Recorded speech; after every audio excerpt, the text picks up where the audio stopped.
আসসালামু আলাইকুম। Hello viewers, সবাই কেমন আছেন? আশা করি সবাই ভালো আছেন। আপনাদের সহযোগিতায় আমিও ভালো আছি। আজকে কথা বলবো সাবস্ক্রাইব নিয়ে। আমাদের কারো না কারো ছোট বড় ইউটিউব চ্যানেল রয়েছে, আর আমাদের যাদের ছোট ছোট ইউটিউব চ্যানেল রয়েছে, আমরা যদি একে অপরকে সাহায্য না করি তাহলে আমরা আমাদের গন্তব্যে কোনো দিনই পৌঁছাতে পারবো না।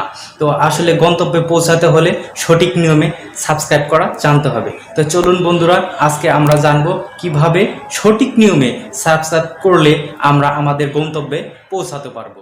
চলুন শুরু করা যাক।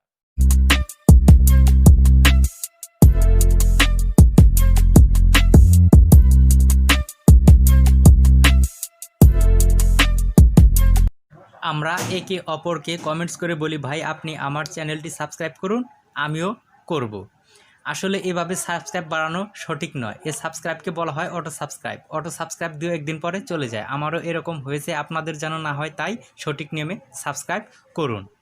সর্বপ্রথমে তার ভিডিও দেখুন কমপক্ষে ৩-৪ মিনিট, তারপর লাইক কমেন্টস করে সাবস্ক্রাইব করুন। বেল আইকন অন করে দিন, দেখতে থাকুন নতুন আপডেটস, বাড়াতে থাকুন সাবস্ক্রাইবার। ও হ্যাঁ, আপনারা সবাই আমার ভিডিও দেখে লাইক কমেন্ট সাবস্ক্রাইব করে বেল আইকন অন করে দিয়ে বলুন, আমিও আপনাদের ভিডিও দেখে লাইক কমেন্ট সাবস্ক্রাইব করে বেল আইকন অন করে দিব, কথা দিলাম। ভিডিওটি ভালো লাগলে কমেন্টসে বলবেন। আল্লাহ হাফেজ।